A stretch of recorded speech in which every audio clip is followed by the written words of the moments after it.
Alors, toujours dans cette optique que ton aliment soit ton médicament, on va continuer un petit peu le sujet sur l'alimentation. Avant de commencer à parler proprement d'alimentation, je pense qu'une petite vidéo présentant le système digestif, ce qui nous constitue en grande partie et ce qui contribue à la digestion et à l'assimilation de nos nutriments et donc de notre énergie, en grande partie, je trouve que c'est pas mal. Donc alors déjà, un petit point de vue embryologique pour commencer au niveau de l'alimentation, pour vous faire prendre conscience de l'importance de l'alimentation. Et je le répète, ça fait partie des piliers au niveau épigénétique. Donc l'épigénétique qui constitue un petit peu la base de notre santé, qui va contribuer à l'allumage ou à l'éteignage de certains de nos gènes, etc. Donc, ce sont des principes épigénétiques et l'alimentation fait partie d'un des piliers, d'un des socles importants de notre santé, de notre bien-être. Donc, au niveau embryologique, en fait, donc c'est au moment où le spermatozoïde vient féconder un ovule, on a création, on a fécondation et on a le début du processus de division cellulaire et la formation d'un individu. C'est donc ce qu'on appelle l'embryologie du terme, voilà, embryon en fait, au niveau de la création. Et donc, au moment de la division des cellules et de la séparation des différents tissus, de la création du nouvel être à venir, en fait, une des premières choses que la nature a décidé de fabriquer dans les premiers temps de la vie, c'est le système digestif. Le système digestif est même avant le système nerveux. Voilà, il se constitue avant le système nerveux. C'est le système digestif autour duquel ensuite va se développer les autres tissus, les autres organes, etc. C'est une des bases de la formation. C'est un des premières choses que la vie a décidé de fabriquer, d'où peut-être son importance. Et donc peut-être prendre conscience de son alimentation, de l'importance de celle-ci. Et donc justement, c'est vrai que dans un monde où on a tendance un petit peu à dénigrer ce côté-là avec tout ce qui est fast-food, alimentation rapide, plats préparés, je fais chauffer au micro-ondes, etc. Et toutes les dérives qui peuvent être entraînées un petit peu par le monde moderne dans lequel on vit, et on prend plus vraiment le temps de cuisiner, de bien s'alimenter, etc. Moi, je fais partie de ceux, en tout cas, qui pensent que c'est important. On peut pas toujours faire les choses parfaitement, mais entre le fait de tout faire parfaitement au niveau alimentaire ou le fait de tout dénigrer, il faut trouver un équilibre, il faut trouver un juste milieu. Chacun doit trouver son propre équilibre, son propre juste milieu. Mais d'une certaine manière, moi, je vais plutôt vous conseiller le fait de cuisiner, de reprendre conscience justement de l'importance de cuisiner, de bien s'alimenter, de prendre plaisir à ce type d'activité. Ça commence par le début le fait de faire ses courses, de bien faire ses courses, d'acheter des produits le moins transformés possible, le plus brut possible, tout simplement des bases en fait, ce qui était normal il y a 20, 30, il y a plus 30, 40, 50 ans, maintenant c'est devenu un petit peu bizarre entre guillemets de cuisiner quoi. Donc non, en fait, c'est pas bizarre. Mais bon, passons. Aujourd'hui, on va faire une brève vidéo de présentation un petit peu de l'entrée jusqu'à la sortie et un petit peu ce qui se passe entre les deux tout simplement. Donc en fait, le tube digestif, donc pour commencer, il commence à la bouche et il finit à l'anus. L'entrée en haut, la sortie en bas. Et entre cette entrée et cette sortie, les différents organes, il se passe plusieurs heures de digestion, plusieurs heures de séparation des aliments, de broyage, de malaction du bol alimentaire et d'assimilation par les différents organes qui constituent le système digestif et d'assimilation des nutriments, de passage dans le sang, de stockage éventuellement, etc., etc. Donc, première chose importante, c'est la bouche. Et j'ai déjà dit en vidéo d'introduction et je le répète là maintenant, le fait de mastiquer, de bien mâcher ses aliments, de prendre son temps, quitte à entre chaque bouchée à poser sa fourchette et de manger vraiment tranquillement, de prendre son temps et de bien mastiquer, car la digestion commence dès la bouche, dès la mastication, dès la production de salive. Les sucs salivaires font partie des sucs digestifs, voilà, qui entrent dans la digestion des aliments et notamment des glucides. Le fait de bien mastiquer, notamment quand on mange tout ce qui va être glucides, le pain, les pâtes, le riz, etc., ou même les sucres plus rapides, hein, les fruits, les légumes aussi, il y a des sucres dans les légumes, mais tout ce qui va être digestion donc des glucides, qui soient rapides pour les sucres simples ou lents, un peu plus complexes pour tout ce qui va être glucides complexes, eh ben il faut bien les mastiquer car ça va aider à la digestion de ces aliments-là. Et en plus, notre dentition est faite pour mastiquer. On a des prémolaires et des molaires derrière qui sont là pour justement, qui viennent s'entrechoquer les unes contre les autres et qui servent à la mastication, au broyage, au cassage des aliments. Plus ils arriveront bien mastiqués, bien broyés, bien écrasés au niveau de l'estomac, moins il faudra fournir d'énergie à la digestion et potentiellement moins vous aurez cette sensation de coup de barre derrière qui arrive, parce que justement quand le corps rentre en digestion, il concentre une partie de son énergie dans la digestion, et plus celle-là est difficile, plus celle-là est lourde, bah, plus il a besoin d'énergie, donc plus derrière le contre-coup, le coup de fatigue peut être important en fait. Donc voilà, l'importance de bien mastiquer, et c'est là que commence la digestion. Après, on arrive, premier organe, donc bon, on traverse l'œsophage, etc. et on arrive dans l'estomac. Donc l'estomac est le premier gros organe de la digestion, où là on a les sucs gastriques, etc. Donc là où c'est très acide, c'est même là où c'est le plus acide dans le tube digestif, hein, au niveau de l'estomac. L'organe estomac, sa principale fonction, c'est de commencer à broyer, commencer à casser du fait de ces sucs gastriques, à s'attaquer aux protéines qui sont parmi les molécules les plus dures, assez complexes à digérer, et c'est l'organe estomac justement qui va rentrer en majeure partie dans la dégradation et la digestion des protéines. Il y a d'autres rôles, mais principalement celui de l'estomac, c'est de digérer les protéines.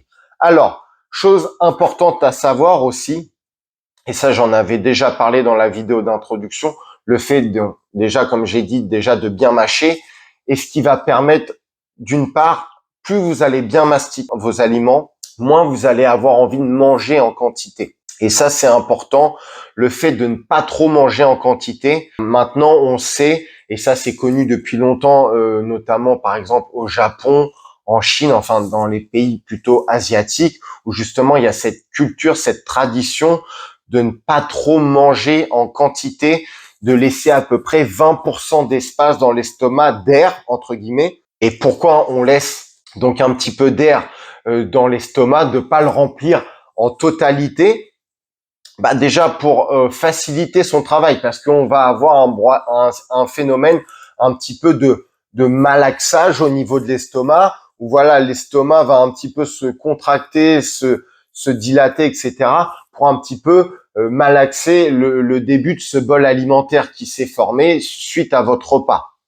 Et donc, bah, moins il a de place, plus il est obligé de se dilater, et plus il est obligé de fournir d'efforts pour un petit peu faire son travail de pétrissage, de malaxage, ou par un effet un petit peu de contraction de cet organe, le bol alimentaire est mélangé au suc gastrique, à la salive qui est déjà produite au niveau de la bouche pour commencer le travail de digestion. Donc, c'est pour ça qu'on dit il faut laisser, voilà, c'est assez connu, notamment dans la culture japonaise, on dit qu'on s'arrête de manger au moment où on sait qu'on pourrait encore manger un petit peu, mais ce serait plus de la gourmandise. Eux, dans la culture traditionnelle, on s'arrête de manger quand on sent que on est arrivé, on n'a plus faim, et si on continue à manger, c'est ce que nous on va appeler par gourmandise, j'ai plus faim, mais je continue encore, je peux encore. Quand on arrive au stade où on commence à manger par gourmandise, bon bah là c'est là on arrive à la sensation de trop plein, où là on a trop mangé, on peut même avoir une sensation un peu de reflux gastrique, parce que justement l'estomac, vous devez imaginer un petit peu qui malaxe, qui pétrit un petit peu ce bol alimentaire, s'il a pas de place, s'il reste pas un peu de vide pour lui, on peut avoir un petit peu des remontées parce qu'il a du mal justement à bien mélanger. Donc on a un petit peu cette sensation de trop plein et éventuellement de remontée gastrique. Donc ce qui est bien, le plus souvent possible en tout cas, vous pouvez vous permettre quelques jokers de temps en temps, mais essayez de vous arrêter avant ce fameux trop plein pour faciliter votre digestion.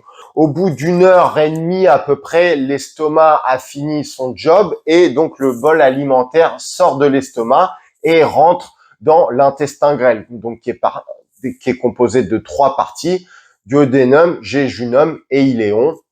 Et ensuite, ça se poursuivra par le côlon. Mais donc, l'intestin grêle, on appelle le petit intestin, comparé au côlon qu'on appelle le gros intestin. Lui, il va continuer un petit peu et ce bol alimentaire, voilà, il va rester plusieurs heures, il va transiter tout le long de l'intestin grêle, qui fait plusieurs mètres chez l'humain. Et donc, tout au long de ce cheminement de l'intestin grêle, on va avoir d'autres organes qui vont apporter leur suc digestif pour aider à la digestion des différents aliments constituant ce bol alimentaire. Et donc, on va en avoir un notamment qui va être le foie. Donc, le foie qui va apporter ses enzymes hépatiques. Le foie, son rôle principal de digestion, c'est la digestion des lipides, donc des graisses, de diviser les grosses gouttes de lipides qu'on peut avoir en gouttes de plus en plus fines pour être plus facilement assimilables et passer dans la circulation sanguine pour ensuite apporter l'énergie dans le sang et ensuite qu'elle soit retransmise aux différents organes du corps dans leur globalité. Donc, on a le foie qui produit donc les sucs hépatiques et donc qui sont acheminés à une petite poche de stockage qui est la vésicule biliaire. Elle est reliée par un autre canal donc à l'intestin grêle. Et bon, par exemple, je vous donne l'anecdote pour que vous le sachiez. Le cheval, par exemple, n'a pas de vésicule biliaire, lui. Les sucs hépatiques sont produits directement par le foie, ne sont pas stockés par la vésicule biliaire et sont envoyés directement depuis le foie à l'intestin grêle, alors que chez l'humain et chez beaucoup d'autres espèces, on a d'abord un stockage dans la vésicule biliaire, où là, les sucs hépatiques sont gardés, sont concentrés, et sont après envoyés au fur et à mesure de la digestion en fonction des besoins de l'organisme. Donc, plus vous mangez gras, plus votre alimentation est riche en lipides, plus il faudra de production de sucre hépatique et plus il faudra que la vésicule biliaire envoie de la bile pour digérer donc les lipides. Ensuite, autre organe qui va pareil être relié à l'intestin grêle, ça va être le pancréas.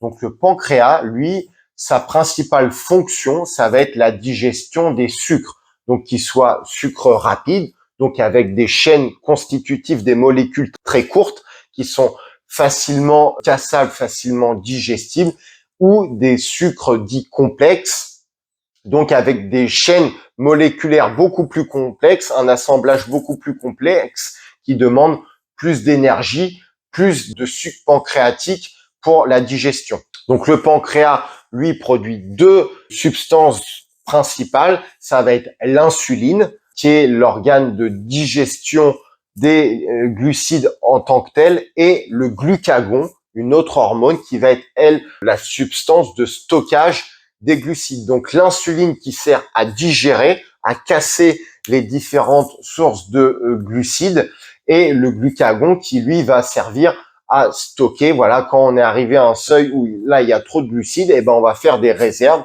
on va le stocker et c'est le glucagon qui en est responsable et qui va être la molécule qui va servir à ceci. À savoir que le pancréas, on le sait, c'est connu, 40-50 dernières années, avec notre alimentation très transformée, voire ultra transformée, très riche en sucre. Non, amusez-vous à regarder la constitution des principaux aliments transformés, voire super transformés, hyper transformés. Donc ceux qui subissent beaucoup de transformations, où l'industrie agroalimentaire ajoute beaucoup de constituants, beaucoup de composants déstabilisants, des édulcorants, des conservateurs, etc. On a même atteint le stade d'ultra transformé. Avant, on s'arrêtait à transformer. Maintenant, ça devient tellement le capharnaüm dans la composition qu'on a même passé pour certains le stade d'ultra transformé. Maintenant, on rajoute du sucre partout, du fructose, du glucose fructose, du sucre simple, etc. C'est un petit peu les dérives de notre industrie agroalimentaire. Malheureusement, je vais vous donner un exemple comme ça, et je suis pas sûr que la recette originale y ait du sucre dans la bière, mais amusez-vous à regarder la composition de la majeure partie des bières vendues dans le commerce maintenant, et vous verrez soit glucose fructose, qui est un sucre raffiné qui provient pour beaucoup du maïs, ou simplement ils mettront sucre, alors que bon, la recette originale de la bière, je suis pas sûr que le sucre entre dans la constitution. Maintenant, on le sait pareil, on en met partout parce que le sucre, une des choses qui produit dans l'organisme, c'est un bon shoot de plaisir au niveau du cerveau. C'est pour ça que quand on a un petit coup de fatigue, un petit coup de moins bien, un petit peu déprimé, on a envie de choses sucrées, des bonbons, etc., des biscuits, des choses où il y a du sucre. Et déjà, c'est appétant en goût, c'est plaisant pour les papilles. Et en plus d'être plaisant pour les papilles, ça nous fait un petit shoot de plaisir au cerveau, pour vous rendre un petit peu d'une certaine manière, pour vous donner l'envie de revenir aux produits transformés, ultra transformés. Voilà, pareil, je mettrai en lien de cette vidéo ou dans les vidéos concernant l'alimentation, des expériences qui ont été menées sur les souris où on les rend volontairement cocaïnomanes. Et ensuite, on leur propose soit de continuer de la cocaïne, soit de prendre du sucre. Et dans la majeure partie des cas, les souris quittent la cocaïne pour devenir accros au sucre. Pour vous montrer à quel point le sucre est libérateur de plaisir pour l'organisme et donc de shoot au niveau du cerveau. Et donc, c'est pour ça qu'on a une certaine appétence pour le sucre. Et notamment le saccharose, donc qui est le sucre très concentré, très raffiné, à la différence du fructose, qui est un sucre aussi produit naturellement par la nature, qui est présent dans les fruits, dans des légumes, etc., qui est le sucre naturel. Et lui, notre pancréas, ça fait des milliers d'années qu'il est habitué à le voir, ce fructose, qui est assez simple de constitution, qui est pas très concentré au niveau glucide simple, mais qui est dosé naturellement, en fait. Et donc, notre corps, notre pancréas est habitué à le voir depuis des milliers d'années, contrairement à ce saccharose, ce sucre raffiné qui est présent sous différentes formes et qui lui a 40, 50, 60 ans, qui est arrivé avec l'arrivée des premiers produits transformés, raffinés, etc. Et ce fameux saccharose, du coup, est un peu trop riche, semblerait-il, pour notre pancréas et lui demanderait un petit peu plus de travail que le fructose naturel des fruits ou des légumes qui, lui, est plus simple à digérer pour notre organisme. Donc, attention à trop de sucre raffiné, ce qui n'est pas forcément bon, et peut-être ce serait en partie responsable, voilà, de l'augmentation des types de diabète maintenant, notamment le diabète de type 2, qui avant concernait quand même majoritairement plus les personnes d'un certain âge, à partir de 55, 60, 65 ans, 70 ans, et maintenant voilà, on a des personnes diabétiques des 10-15 ans. Donc la présence de sucre, saccharose, de sucre concentré dès le plus jeune âge pourrait être mis en cause, et beaucoup d'études tendent à aller dans ce sens en tout cas. Alors, autre petite chose à savoir sur l'intestin grêle, c'est qu'il est constitué de bactéries. Les bactéries font partie intégrante de notre système digestif. Petite anecdote aussi pour ceux qui ne le sauraient peut-être pas, mais nous sommes constitués de plus de bactéries. La masse bactérienne présente dans notre intestin grêle et côlon est bien supérieure à la quantité de cellules qui nous constituent du reste de notre organisme. Donc, on serait plus bactérien que cellulaire, si on compte en nombre d'individus présents au niveau bactérien. Et donc, c'est pour ça, on dit les bactéries. En fait, les bactéries, il y a des bonnes bactéries et c'est même elles qui nous aident en grande partie à la digestion lors du processus de l'avancée du bol alimentaire tout au long de l'intestin grêle et du côlon. Il y a des bactéries. C'est pour ça que maintenant, on parle de plus en plus de flore bactérienne, de faire attention à notre flore bactérienne avec des probiotiques, des prébiotiques, etc. Tout ce qui sert un petit peu à nourrir cette flore de bonnes bactéries, car en fait, les bactéries, en se nourrissant, libèrent des molécules qui, elles, sont assimilées dans notre système sanguin et qui nous nourrissent. Donc, en fait, c'est les bactéries qui aident à nous nourrir. Donc, on crée une certaine forme de symbiose entre nous et les bactéries qui constituent notre intestin grêle. Donc, entre guillemets, c'est du donnant-donnant. On les protège, on leur fournit le gîte et le couvert, et en échange, elles nous aident à digérer et à aussi, d'une certaine manière, à nous nourrir. Donc voilà, l'importance de notre flore digestive. Et justement, maintenant, c'est vrai que dans les années 80, 70, 80, on parlait beaucoup des antibiotiques, on donnait un petit peu des antibiotiques à tout va, mais maintenant, la médecine occidentale traditionnelle revient un petit peu là-dessus parce que il semblerait que trop détruire notre flore bactérienne, ce soit pas bon. Et notamment, faire attention sur un individu en développement chez les enfants, où l'importance de la flore bactérienne dès le plus jeune âge, diversifier l'alimentation au maximum pour ensemencer, pour favoriser cette flore bactérienne. Et je vous mettrai en lien des documents sur l'alimentation, des reportages, des documents, etc., où maintenant on voit justement où on peut compter un petit peu le nombre de masses et la diversification au niveau bactérien de notre flore digestive. Et c'est vrai que au fur et à mesure des années, en Occident, avec nos produits transformés, raffinés, etc., et l'appauvrissement de diversification au niveau fruits, légumes, ou en tout cas les gens en mangent de moins en moins, on se rend compte que notre flore bactérienne s'appauvrit et elle est constituée de beaucoup moins de bactéries que dans d'autres pays dans le monde où on continue à avoir une alimentation plus naturelle, plus basée sur des fruits, sur des légumes, sur des produits de saison, sur des produits de notre environnement, où là, la flore bactérienne est grandement diversifiée, et l'importance aussi de la flore bactérienne va rentrer aussi dans votre système immunitaire. Voilà, les bactéries présentes dans notre tube digestif vont aider aussi à la défense de notre organisme, à la production de certaines hormones, certaines molécules qui aident justement notre système immunitaire, donc tout ce qui va être globules blancs, etc. Donc, est-ce qu'on peut aussi faire une relation entre l'appauvrissement de notre flore bactérienne et le fait qu'on soit de plus en plus malade, de plus en plus sensible? Ça va pas être la cause à 100%, mais en tout cas, certaines études, certains scientifiques tendent à aller un petit peu vers ça, ou des pays où il y a une diversification au niveau de la flore digestive, au niveau bactérien, et bizarrement, en tout cas, ils sont moins malades ou moins sujets à certaines de nos maladies parce qu'ils ont un système bactérien plus efficace et donc un système immunitaire en corrélation plus efficace aussi. Mais si on se base d'une certaine logique, un corps bien nourri, un corps bien alimenté, bien énergétisé au niveau de ce qu'il mange au niveau alimentaire, par l'effet de cascade de bénéfices, c'est tout à fait logique que du coup le système immunitaire soit plus performant, l'organisme tombe moins malade. C'est la cascade des bénéfices, c'est une corrélation tout à fait logique sur le papier en tout cas.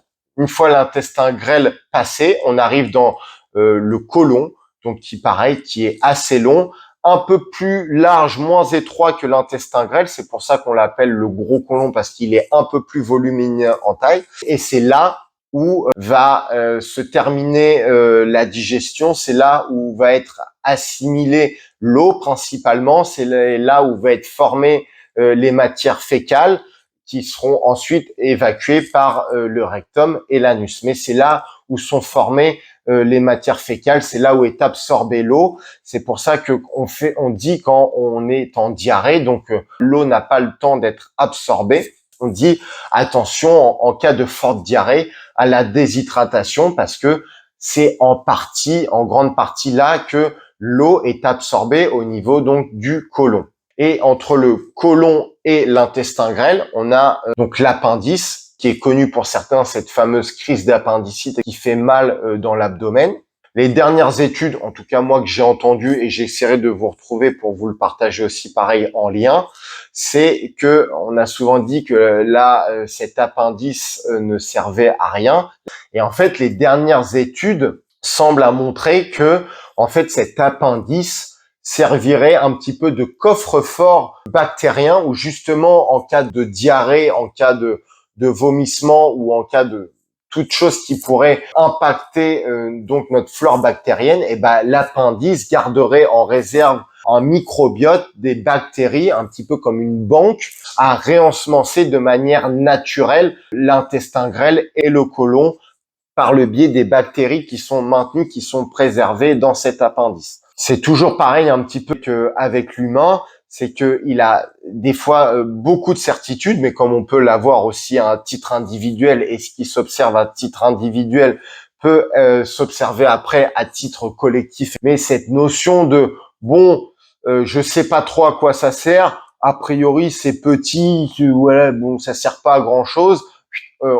Si on voit que ça dérange, on le retire. Il semblerait que la nature dans l'ensemble soit quand même bien faite, et si ça n'avait servi à rien, la nature n'aime pas conserver des choses qui ne servent à rien, elle s'en serait débarrassée au fur et à mesure de l'évolution. Alors peut-être que c'est ce qui va nous arriver, et il y a des choses avec l'évolution qui va se faire naturellement de l'homme et que ça tendra à disparaître, mais si à l'heure actuelle c'est encore présent, peut-être que ça sert à quelque chose. C'est pas parce qu'on n'arrive pas à comprendre, c'est parce qu'on n'arrive pas à déceler à quoi ça sert que ça ne sert à rien. Faire attention un petit peu cet ego, cette mauvaise partie de l'ego humain qui a tendance à dire je vois pas à quoi ça sert, je comprends pas à quoi ça sert, je sais que ça sert à rien, à la poubelle. Et on se rend compte 20 ans, 30 ans, 40 ans après, une fois l'augmentation des technologies, la performance des technologies, la précision des technologies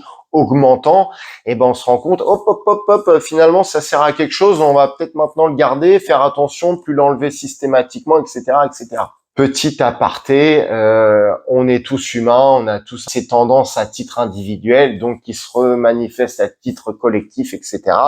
Je l'ai entendu, je vous le répète, les certitudes d'aujourd'hui pourront peut-être être vos obstacles de demain. J'essaye maintenant de me le répéter de temps en temps, et des fois ça me sert, des fois ça me sert pas, mais en tout cas c'est toujours bon à savoir éventuellement. Donc voilà, on est arrivé au bout de notre digestion, donc et puis après les selles sont évacuées. Autre petit détail important que je trouve et qui commence à se développer, et justement d'où encore une fois l'importance de notre flore bactérienne, de notre flore intestinale, etc.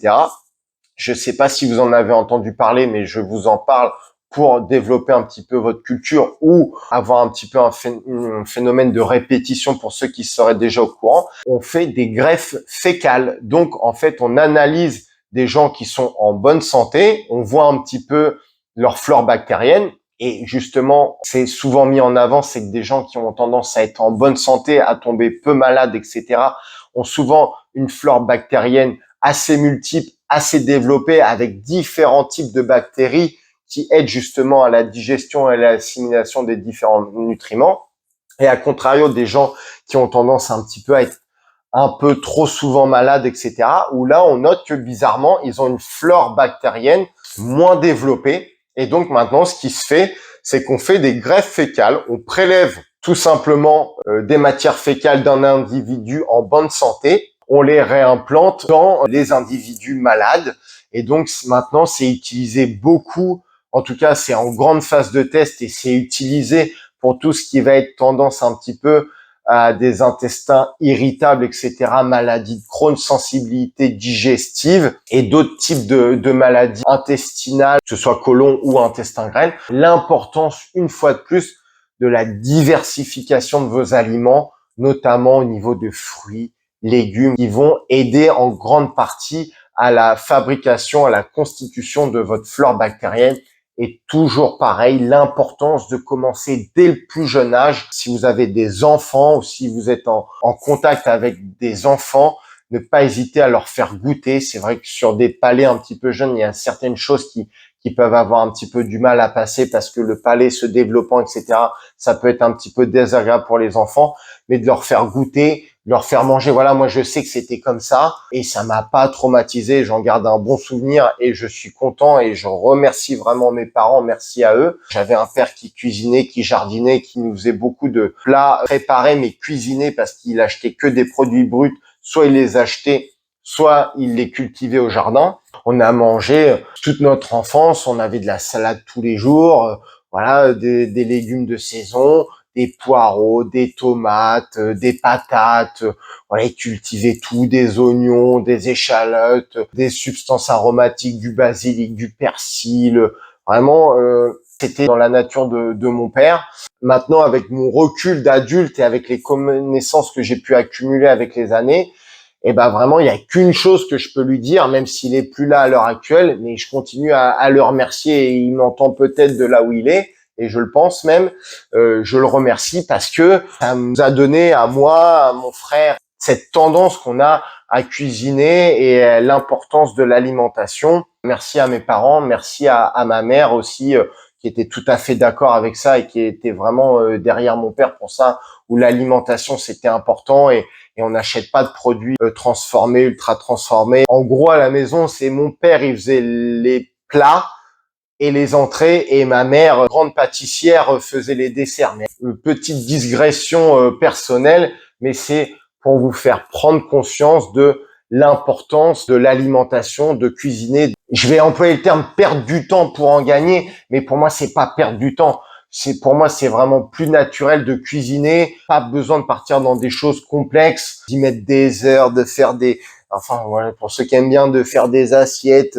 Le but au quotidien, c'est pas de prendre son assiette, de faire des assiettes Instagram. Le but, c'est que ce soit bon, que ce soit le moins transformé possible, le plus naturel, avec des produits de saison, acheter brut, un petit peu transformé, pas trop complexe non plus, alterner avec du cru, du cuit, des jus, etc. Essayer de diversifier au maximum pour ensemencer, pour développer notre flore bactérienne. Et plus tôt on commence, et ben mieux c'est. Donc voilà pour cette brève présentation de notre système digestif et de l'importance de celui-ci à différents niveaux pour notre bien-être dans notre corps physique. Mais on le sait, un bien-être dans notre corps physique va entraîner un bien-être dans notre corps énergétique, dans notre corps mental, dans notre corps émotionnel, etc., etc.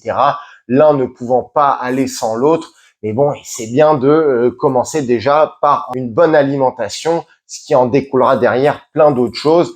Et en plus, voilà, vous verrez dans les documentaires que je vous mettrai toujours en lien des vidéos alimentaires, même les études tendent à montrer qu'en fonction de ce qu'on mange, on va pas forcément avoir la même réflexion, on va pas avoir les mêmes tendances au niveau des pensées, etc. Donc, l'importance de l'alimentation, parce que le ventre, maintenant, c'est connu, on entend de plus en plus parler, c'est notre deuxième cerveau parce que il s'y trouve aussi beaucoup de neurones. Voilà, l'endroit où on a le plus de neurones dans notre corps, c'est le cerveau. C'est lui le number one.